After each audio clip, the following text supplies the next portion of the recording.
are nuts. If us as sports media and owners and whatever are going to try to change humanity and make people what you say and how you say it. So today I just wanted to do a quick reaction video to this video because she truly is still a part of the WNBA and is part of a WNBA team. And so being an owner of the team, you do have to be careful. Caitlin Clark has arenas sold out like never before. But here's what no one's talking about: the insane toll this is taking on her body. With the WNBA depending on her more than any player in history, how long can she keep this up? And what happens to the league if she doesn't?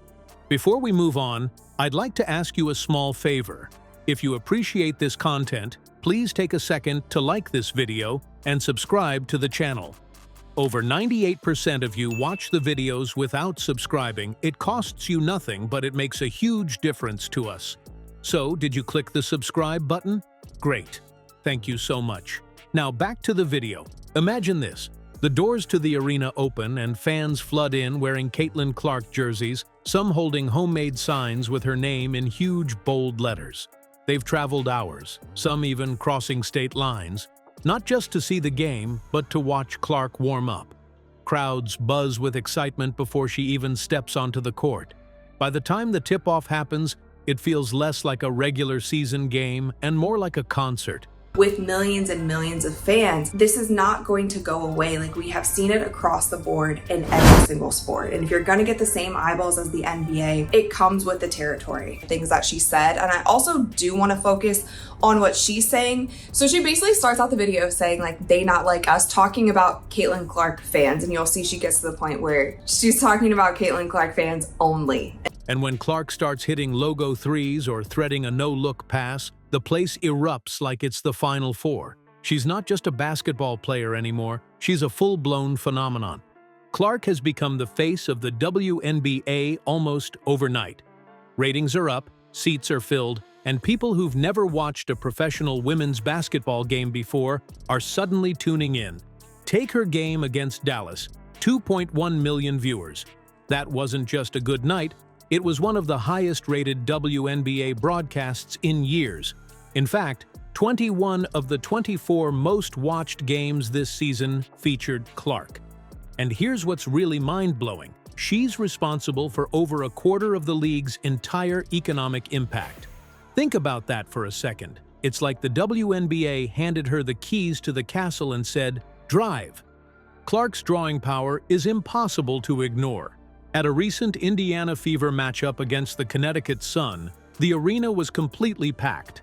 Caitlin Clark stands and how they are basically like spreading toxicity within the WNBA. And I feel like there's something that we can learn from this video in the NFL game where one player misses a kick, drops a pass, fumbles the ball. Have you seen our nuts? If us as sports media and owners and whatever are going to try to change humanity and make people...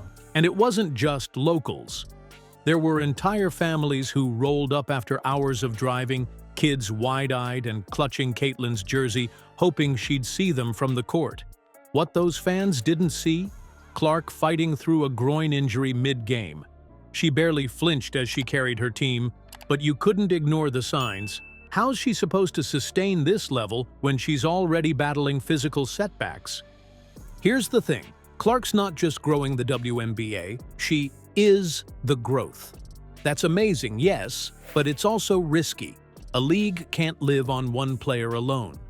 So what happens when the league's biggest star is also its biggest gamble? Let's talk about it.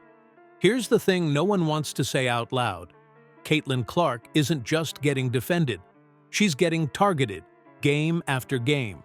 The physicality she's enduring isn't routine. It's constant and it's intense, from hard screens to borderline hits, and what makes it worse? The officiating. Officials are swallowing whistles on plays that would normally stop the game. She's getting hammered all season, yet the calls just don't seem to come.